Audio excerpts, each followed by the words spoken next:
हाय बच्चों, hello everyone, this is Garima Goyal, MSc gold medalist and NEET biology educator. तो आज मैं आपको ये वीडियो में बताने वाली हूँ कि लास्ट के 40 दिनों में ऐसे कौन से टॉपिक्स हैं जो आप बिल्कुल मिस नहीं कर सकते।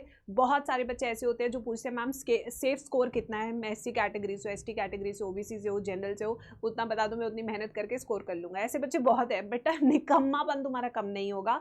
बट अब क्या करें, लास्ट में तुम्हारी इतनी हेल्प तो करनी है ना कि एमबीबीएस जितना स्कोर आ जाए और तुम अच्छे कॉलेज में चले जाओ। तो इसलिए यही एक कोशिश की गई है इस वीडियो के माध्यम से। तो please do not forget to subscribe our channel and Telegram को ज्वाइन कर लेना, क्योंकि वहाँ पे सारे नीट के सेशन, सारे नोट्स, फिजिक्स, केमिस्ट्री, बायोलॉजी सबके अवेलेबल है, तो वो बहुत आपको हेल्प करेंगे। तो इससे उसे ज़रूर ज्वाइन कर लेना, ठीक है। लिंक डिस्क्रिप्शन बॉक्स में। तो आज इस वीडियो में सबसे पहले मैं आपको बताऊंगी कि सेफ स्कोर नीट 2025 के लिए कितना एक्सपेक्टेड है। जैसे कि आपको पता है पिछले साल से इस साल 1 लाख रजिस्ट्रेशन कम हुए हैं, तो यानी कि इस साल अराउंड 23 लाख रजिस्ट्रेशन हुए हैं। और अगर देखा जाए तो करीबन 20 से 21 लाख के बीच में बच्चे अपीयर करेंगे एग्जाम वाले दिन, ठीक है। यस, कुछ भर देते हैं, कुछ डर जाते हैं, कुछ ना कुछ प्रॉब्लम रहती है यार सबकी, ठीक है, नहीं दे पाए एग्जाम में, कुछ प्रॉब्लम हो गई।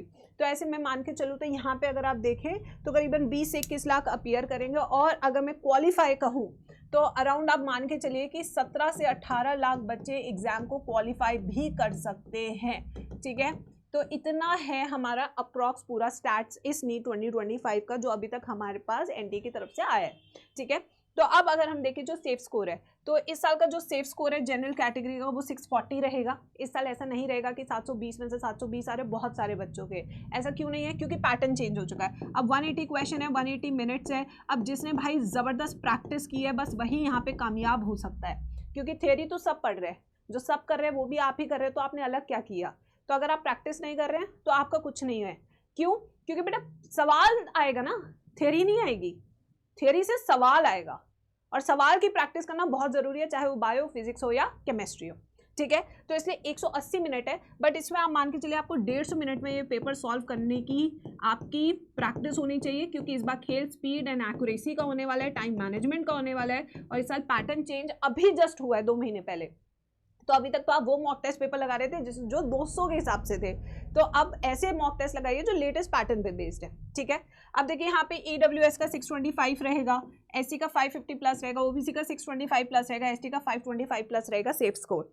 तो ये है आपके कैटेगरी वाइज सेफ स्कोर। अब आते हैं उन टॉपिक्स पे जो आपकी किस्मत बदल सकते हैं इस टाइम पे, ऐसे चैप्टर्स जो हाई वेटेड चैप्टर है। तो सबसे पहले मैं बायोलॉजी की बात करूंगी, क्योंकि मैं खुद बायोलॉजी एजुकेटर हूँ, ठीक है। Principles of inheritance and variation, molecular basis of inheritance. तो अगर मैं मॉल बायो देखूँ और आपका ये वाला देखूँ तो ये 10 क्वेश्चंस यानी कि 40 नंबर के तो आपके 2 ही चैप्टर हो जाते हैं, ठीक है बच्चों। सेल साइकिल, बायोमॉलिक्यूल्स, ये पूरी यूनिट में नाइट शॉर्ट सीरीज में करा चुकी हूँ। इससे 10 क्वेश्चन बनते हैं, तो यानी कि ये भी आपके 40 मार्क्स के हो जाते हैं। तो 80 मार्क्स तो आपके सिर्फ 5 चैप्टर से आ रहे हैं बायोलॉजी के, तो it's a very high weighted chapter. फिर आते हैं human reproduction, reproductive health and human health and disease. यहाँ से आप 14 क्वेश्चन एक्सपेक्ट कर सकते हैं। 14 इंटू 4, 4 से 16, 1। यहाँ से आपके 56 मार्क्स बनते हुए डायरेक्टली, क्योंकि यहाँ से अप्रॉक्सीमेटली 5 क्वेश्चन आते हैं, यहाँ से आपके 3 आते हैं, यहाँ से आपके 4 आते हैं, तो 5, 4, 9, 10, 12 से 14 एमसीक्यूज आप मान के चलिए। फिर आते हैं जो रटने वाले चैप्टर जो सिर्फ एनसीईआरटी से करने हैं, जिनकी टिप्स एंड ट्रिक्स आपके पास होनी चाहिए, जैसे plant kingdom, animal kingdom, morpho, anatomy, tissues. 15 से 17 क्वेश्चन आते हैं, ठीक है। अब आते हैं नेक्स्ट पे बायोटेक्नोलॉजी। एक यूनिट है जिसमें 2 चैप्टर, 8 क्वेश्चन, 4 इंटू 8, 32 नंबर के सिर्फ 2 ही चैप्टर है। तो आप देख सकते हैं कितने हाई वेटेज चैप्टर्स है। फिर आती है आपकी इकोलॉजी, 7 से 8 क्वेश्चन है इसमें, ठीक है। ये भी इजी पीजी है, एनसीईआरटी से पढ़नी होती है। फिर आते हैं आपकी केमिस्ट्री पे। केमिस्ट्री का अगर मैं देखूँ तो पीरियोडिक टेबल आसान लगता है बच्चों को, यहाँ से 4 एमसीक्यूज फंस जाते हैं। केमिकल बॉन्डिंग बहुत बड़ा चैप्टर है, ट्रिकी चैप्टर है, अच्छे से प्रैक्टिस कीजिए। 5 एमसीक्यूज एक्सपेक्टेड है, बहुत बड़ा चैप्टर भी है। कोऑर्डिनेशन कंपाउंड, यहाँ पे इसका नॉमेनक्लेचर हो गया, क्या है ये सब चीज़ें आपको पता होनी चाहिए। 4 एमसीक्यूज है। डीएनएफ ब्लॉक 3 एमसीक्यूज, ठीक है। फिर आते हैं एक और इसका हैवी ड्यूटी चैप्टर, यानी कि एटॉमिक स्ट्रक्चर, काफ़ी बड़ा चैप्टर है, बड़ा इंपॉर्टेंट चैप्टर है। 8 से 9 एमसीक्यूज आप देख सकते हैं यहाँ से आते हैं इन सारे चैप्टर्स पे से, तो ये इंपॉर्टेंट हो जाते हैं। फिर आती है आपकी पूरी जीओसी यानी ऑर्गेनिक केमिस्ट्री, जिसमें से आप 10 से 12 क्वेश्चन मान के चलिए, ठीक है। ये देखिए जैसे halo alkane, alcohol, phenol, aldehyde, ketone, carboxylic acid, GOC, hydrocarbons. 14 MCQs है आपके ऑर्गेनिक से। फिर आते हैं फिजिक्स। फिजिक्स तो वैसे बच्चों को डर लगता है, तो इसमें मेरी आपसे पहली राय रहेगी भाई पीवाईक्यूज लगा लियो, कुछ और नहीं तो PYQ जरूर लगा के जाइए, मिलते जुलते क्वेश्चन तुझे दिख जाएंगे नीट एग्जाम में। प्लस फॉर्मूला शीट तेरे पास होनी चाहिए हर चैप्टर की, इसके तुरंत से रिवीजन के लिए। इससे क्या होता है, बार बार आप फॉर्मूलाज रिवाइज करते हैं। जैसे कि semiconductor, atom, nuclear, photo electric 9 MCQs है, इलेक्ट्रोस्टैट, करंट, इलेक्ट्रिसिटी 8 MCQs हैं, ठीक है। फिर आते हैं रे optic, wave optic 4 MCQs, magnetism, EMI, AC, EM waves 10 MCQs, ठीक है।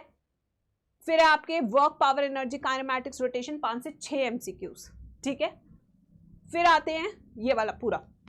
तो बच्चों ये है आपका पूरा स्टार्ट जो आपको पता होना चाहिए कि कितने एप्लीकेंट्स हैं। जैसे अगर मैं 2021 की बात करूं तो कैंडिडेट रजिस्टर्ड ये हैं, कैंडिडेट अपीयर देखिए इतने हैं, 22 में देखिए इतने हैं, इतने अपीयर किए, ऑलमोस्ट हाफ देखिए। तो इस तरीके से होता है, बट आजकल बच्चे काफ़ी अपीयर करते हैं पेपर में, ऐसे नहीं यूँ ही फॉर्म भर दिया, अभी ज़माना बदल चुका है।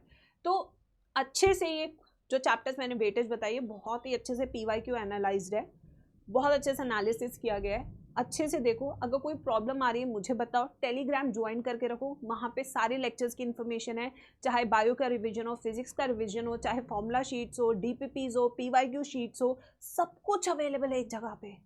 बस एक चीज़ चाहिए, वो है तेरा मेहनत और तेरी इच्छा। ये जो मन है ना, यही तुझे रोक रहा है सिलेक्शन से, तो इस मन को काबू कर और सिलेक्शन की तरफ बढ़, फालतू की चीज़ें मत कर। पहला स्टेप है बी आइसोलेट हो जा।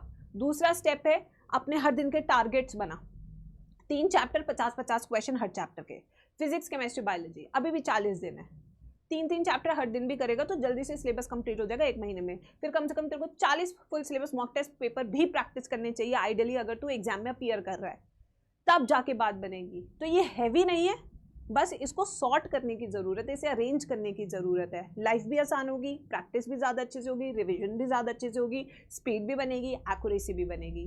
तो ये सब चीज़ें आपको एक साथ मिलेगी।